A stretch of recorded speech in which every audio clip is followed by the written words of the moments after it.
Welcome students.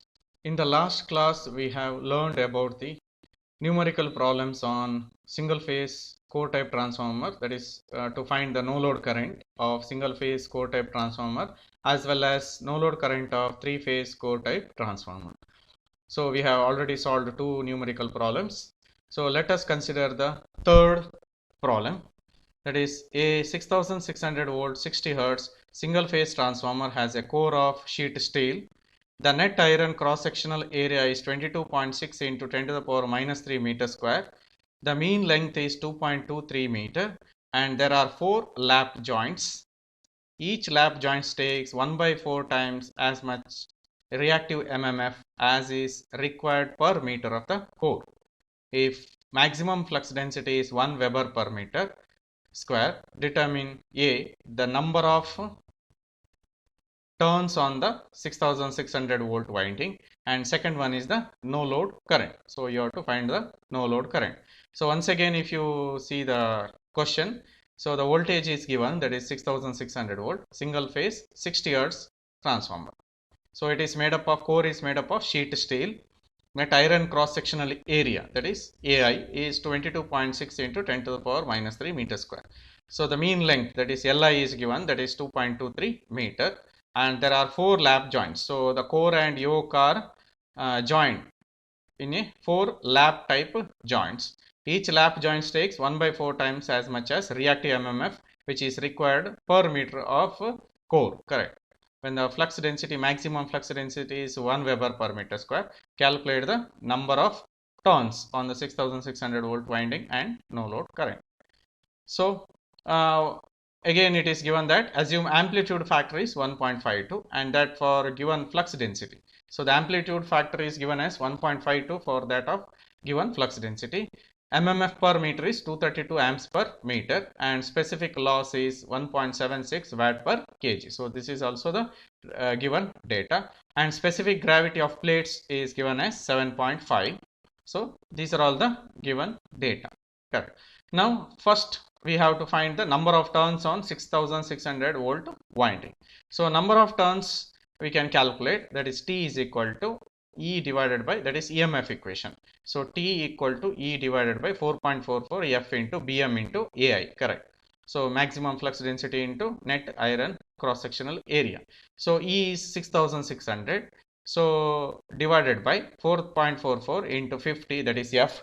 Bm is 1.1, correct, 1.1 Weber per meter square, and AI is given as 22.6 into 10 to the power minus 3, that is area. So I took that 10 to the power minus 3 in the numerator, so it will become 10 to the power 3, correct. So the area which is given in the problem, if you see here, so the area is given as 22.6 into 10 to the power minus 3 meter square. So that value you have to substitute here. So if you substituting the value 6600 into 1000 divided by 4.44 into 50 into 1.1 into 22.6. So this is the AI. So if you substitute, then the number of turns you will be getting 1100, correct. So that is the first part, number of turns on the 6600 volt winding. So second part is the no load current you have to find out. So MMF required for iron parts, it is given as 232, that is MMF per meter. For the core is given as 232 amps per meter, 232, that is per meter. So total length of the core is 2.23 meter. So if you multiply that one, that is the MMF required for, total MMF required for iron parts. So this 232 amps per meter is per meter, it is given MMF. So you have to multiply with 2.23. So you will be getting 517 amps. So MMF required for joints. So there is no data is given for the yoke part. So you have to neglect. Since the data for the joints is given, so you have to consider the MMF required for joints also. So MMF required for joints equal to, there are 4 lap joints, it is given 4 into, so each lap joint is 1 by 4th times of the MMF required for iron parts. So it is given in this sentence. So from this sentence you can say that there are 4 lap joints and each lap joint takes 1 by 4 times as much reactive MMF which is required per meter of the core. So based on that particular data, so you can write that MMF required for joints equal to 4 lap joints into 1 by 4 times the 232, that is mmf required for iron core per meter. So that is equal to 232 amps only. So that is the mmf required for joints. Now total magnetizing mmf 80 naught is sum of this one. So 517 plus 232. So it is equal to 749 amps. So that is the total magnetizing mmf. So magnetizing current Im is given by, according to the formula, 80 naught divided by kpk into tp, because they had given the value of peak factor. So here in the problem it is given as the value of peak factor. So the value of peak, assume amplitude factor is 1.52. So based on that data, you can say that, or we can consider it as a non-sinusoidal waveform, because of this data. Amplitude factor is given as 1.52. So therefore magnetizing current Im equal to 80 naught divided by kpk into tp. So 80 naught is 749 divided by kpk is 1.52 into root 2, that is 1.414, into tp, that is we got it as 1100. So magnetizing current Im we got it as 0.318 amps. So again, peak factor kpk is nothing but amplitude factor into root 2, correct. So peak factor kpk is nothing but amplitude factor into root 2. So weight of the core is given as 2.23 into 22.6 into 10 to the power minus 3. So this is the AI, that is net cross sectional area, into 2.23, that is the total length, that is Li. So this is the density 7.5, correct. So here it is given 7.5. Specific gravity of the plates is 7.5. So that we have to consider. So then it will become 378 kg weight of the core. So total iron loss Pi equal to 1.76 into 378. So what is 1.76? So 1.76 is specific loss, that is watt per kg. So you have to multiply that one, 1.76, that is watt per kg. So if you multiply that one, 1.76 watt per kg, so this is kg, 378 is the kg of weight of the core. So that will cancel. So total iron loss in terms of watts you will be getting, that is 665 watts. So loss component of the current IL is equal to iron loss divided by the voltage, correct. So this is, since it is a single phase transformer, so total loss component is given by IL equal to 665 total iron loss divided by the voltage. So you will be getting 0.1 amps, almost 0.1 amps. Therefore no load current I naught equal to square root of so here 0.5 is there, to the power 0.5, 0.318 square, that is magnetizing current. So magnetizing current is 0.318 amps. So magnetizing current 0.318 amps square plus 0.1 square under square root. So square root is there, so it is missed, which is equal to 0.33 amps. So that is the no load current of the given transformer. Correct. So next we have to consider the temperature rise in the plain walled tanks of the transformer. So transformer is inserted inside in the transformer tank. So this is the figure which is showing corrugated wall tanks. So this is the corrugated structure which is inside this one transformer is placed. So this is called as a transformer tank. So now we have to consider the effect of temperature rise in the plain walled tanks. So the transformer tank is placed inside this tank. This is called as a transformer tank, which is corrugated. So to dissipation of heat, because the transformer is running 24 hours if it is a distribution transformer current, so there will be a temperature increase in the temperature takes place inside the transformer. So since to cooling, the method of cooling of the transformer, so we need to provide a tank. Inside the tank a transformer is placed, and side of the tank we have to provide the cooling tubes and the transformer oil to minimize the temperature rise inside the tanks.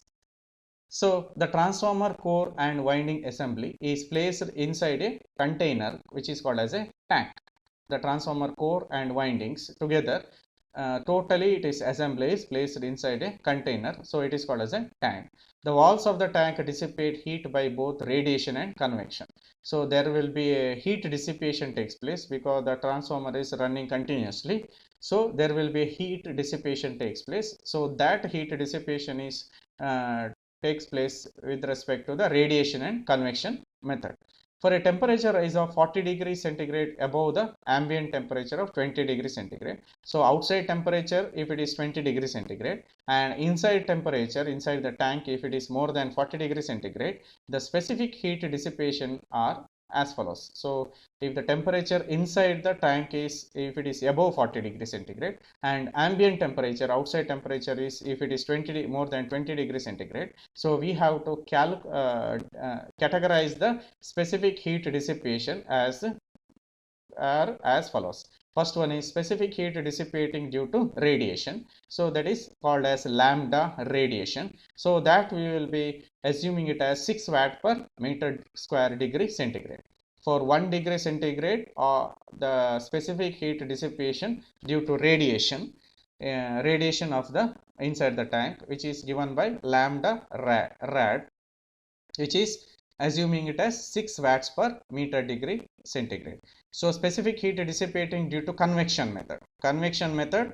So the lambda value is given by 6.5 watt per meter square degree centigrade. So this is the two factors we have to consider for the temperature rise. So the total specific heat dissipation in plain walled tank is given by sum of those two, 6 watt and 6.5 watt. So that is the total specific heat dissipation in plain walled tank, which is given by 12.5 watt per meter square degree centigrade. Therefore the temperature rise is given by theta is equal to total loss divided by specific heat dissipation into heat dissipating surface of the tank. So which is given by total loss of the transformer is iron loss plus copper loss, that is Pi plus Pc, divided by 12.5 St. So 12.5 St is nothing but it is the total specific heat dissipation in the plain walled tanks, which is considered as a 12.5 St. Correct. Where Pi is the iron loss and Pc is the copper loss and St is the heat dissipating surface of the tank. So the heat dissipated around the tank of the transformer, so which is considered as a St, S suffix T. So that is given by heat dissipating surface of the tank, which is equal to 12.5 into St. The heat dissipating surface of the tank is nothing but total area of vertical sides plus half area of the top cover. So the heat dissipating surface of the tank is considered as a total area of vertical sides. So 4 areas in the transformer tank, which is considered as a vertical only, not the horizontal position. So vertical portion of the tank, 4 areas, 4 sides plus half area of the top cover. So if you consider the top cover, so that will be half only, half area of the top cover.